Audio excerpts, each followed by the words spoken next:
क्योंकि हिंदू धर्म दुनिया का अकेला संगठित व्यवस्थित धर्म है जो अपने ही नागरिकों को मनुष्यों से नीचे मानता है। बाकी धर्मों में कम से कम आपको ये नजर नहीं आएगा कि धर्म का ही एक हिस्सा गैर मनुष्य मान लिया जाए।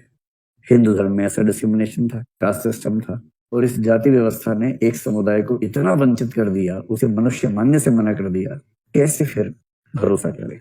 मैं हिंदू के रूप में पैदा हुआ, ये मेरे बस में नहीं था, पर मैं आप सबसे वायदा करता हूं कि मैं हिंदू के रूप में मरूंगा नहीं, क्योंकि ये मेरे बस में है। हम में से कई लोग अंबेडकर को अनुसूचित जातियों का नेता समझ लेते हैं। मैं उनके बारे में पढ़ाता हूँ तो सबसे कहता हूँ कि जितनी लड़कियां बैठी हैं, विशेष रूप से हिंदू लड़कियां, सुबह सुबह उठते ही सबसे पहले उनकी मूर्ति पे ना एक फूल चढ़ा दिया कीजिए। अगर अंबेडकर ना होते तो आज आप यहाँ ना होती, घर में चूल्हा चौका कर रही होती। अंबेडकर का ये महत्व है। दबंगई होती है गांव के अंदर, वो सवर्ण पुरुषों की ही होती है। अंबेडकर इतने नाराज थे कि उन्होंने 1933 में एक घोषणा कर दी। महाराष्ट्र में एक स्थान है येवला, वहां उनकी एक सभा हुई और उस सभा में घोषणा की अंबेडकर जी ने, और उन्होंने मतलब 1933 के आसपास से वो धर्मांतरण के मूड में आ चुके थे। 33 में कहा कि देखो भाई, मैं हिंदू के रूप में पैदा हुआ, ये मेरे बस में नहीं था, पर मैं आप सबसे वायदा करता हूं कि मैं हिंदू के रूप में मरूंगा नहीं, क्योंकि ये मेरे बस में है।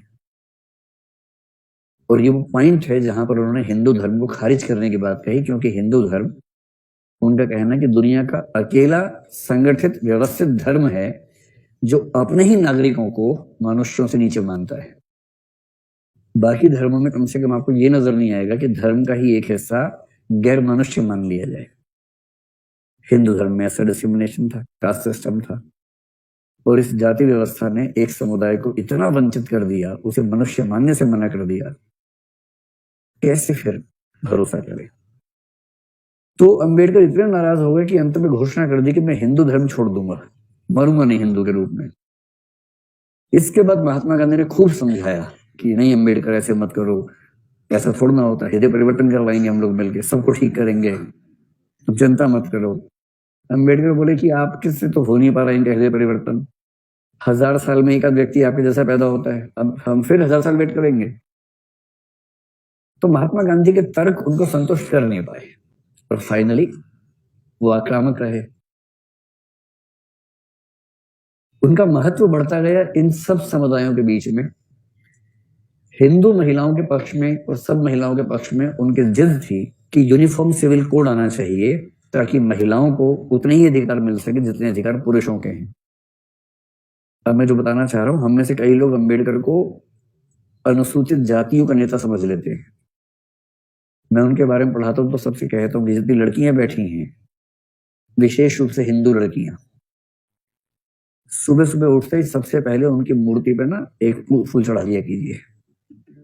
अगर अंबेडकर ना होते तो आज आप यहाँ ना होती, घर में चूल्हा चौका कर रही होती। अंबेडकर का ये महत्व है, भी समझाऊंगा क्या महत्व है।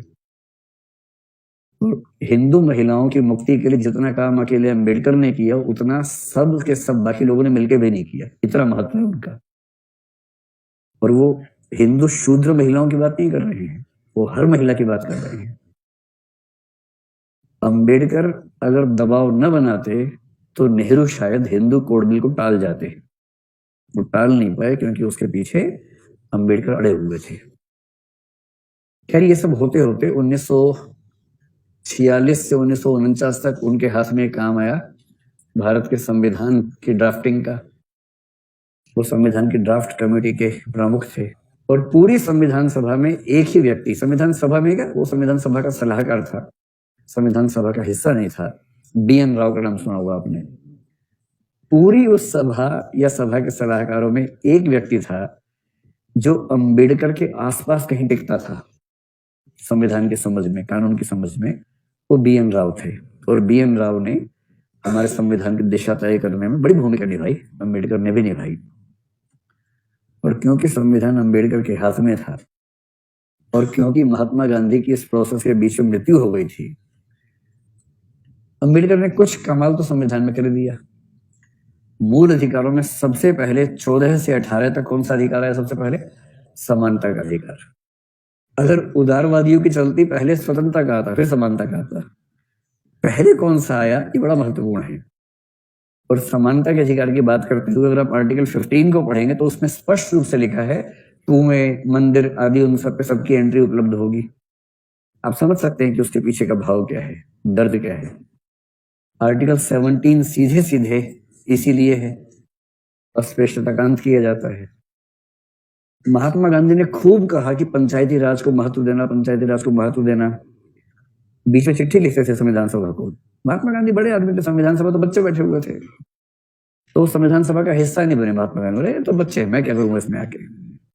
तो बच्चे लोग संविधान बना रहे थे। महात्मा गांधी को पता लगा कि ये लोग पंचायती राज पे ध्यान नहीं दे रहे हैं। एक चिट्ठी लिख दी कि मुझे पता चला है कि आप लोग पंचायती राज पे कम ध्यान दे रहे हैं, मेरी सलाह है कि उस पर ध्यान ज्यादा दें। भाव ये था कि वरना मैं अंडसंड कर दूंगा, ध्यान रखना। और गांधी जी अगर संविधान सभा के खिलाफ अनशन पे बैठ जाते, संविधान सभा की क्या हैसियत थी उनके सामने, सब पिट जाते किस दिन। तो सबने कहा नहीं हम ध्यान देंगे, ध्यान देंगे। फिर महात्मा गांधी का देहावसान हो गया। अंबेडकर पंचायती राज के घोर विरोधी थे। उनको अच्छे से पता था कि पंचायत के नाम पे जो दबंगई होती है गांव के अंदर, वो सवर्ण पुरुषों की ही होती है। अगर आपने अपने गांव की पंचायत देखी हो, एक तो जो पंचायत अभी बनती है 73rd 74th अमेंडमेंट के तहत, 73rd के तहत, उसमें तो आरक्षण हो गया थोड़ा बहुत। आरक्षण के बाद भी स्थिति क्या है हमें पता ही है अच्छे तरीके से, है ना। आरक्षण के बाद भी क्या हालत है पता है। उस आरक्षण से पहले की पंचायतों को याद कीजिए, जिसके लिए प्रेमचंद पंच परमेश्वर लिखे गए थे। उन पंचायतों में कभी कोई औरत दिखी आप लोगों को, या हमेशा पुरुष ही दिखते हैं वहां पर? सारे के सारे सवर्ण बुढ़े पुरुष इकट्ठे हो जाते हैं। 3 शर्तें हैं उसमें होने की, सवर्ण होना, बुढ़ा होना, पुरुष होना। और अगर गांव के सवर्ण बुढ़े पुरुष सारे फैसले करेंगे तो आप समझ सकते हैं कि जो अवर्ण है उनके पक्ष में नहीं होगा, महिलाओं की भागीदारी होगी नहीं उसमें, और नवाचार की संभावना खत्म, सारे बुढ़े बैठे हैं। ऋषि अंबेडकर ने कहा कि असली अन्याय गांवों में होता है, और यदि ग्रामीण समाज को अन्याय से मुक्त करना है तो पंचायती राज को सबसे पहले खारिज करना होगा। अंतर देखिए, गांधी जी कह रहे कि पंचायत के बिना देश बढ़ेगा नहीं, और ये कह रहे कि जिस तरह से देश को बढ़ाना चाहते हैं वैसे हम नहीं बढ़ाना चाहते, हमें वो अन्याय नहीं चाहिए, हमें पंचायत नहीं चाहिए। और फाइनली पंचायत हमारे देश में मतलब सिस्टम के तौर पे मूल संविधान में नहीं आ सकी।